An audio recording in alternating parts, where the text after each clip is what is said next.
মা তুলি, হ্যাঁ বাবা বলো। একটু এদিকে আয় তো মা। বলো বাবা। আরে তোর দেখতে আসছি। আসসালামু আলাইকুম। ওয়ালাইকুম আসসালাম। আমাকে দেখতে আসছেন? মাশাআল্লাহ। সামনের শুক্রবারে আমরা বিয়েটা করে দিতে চাই।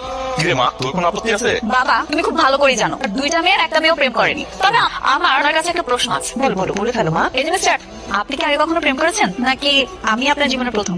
দ্যাটস গুড বাবা, আমি রাজি। এই যে আমার ঘরে চাঁদের টুকরা চলে আসছে, এখন আস্তে আস্তে সব ঠিক হয়ে যাবে। আমি আসি মা। হ্যালো, আমি এতক্ষণ ধরে তোমাকে ফোন করছি, আমার ফোন কেন রিসিভ করছো না?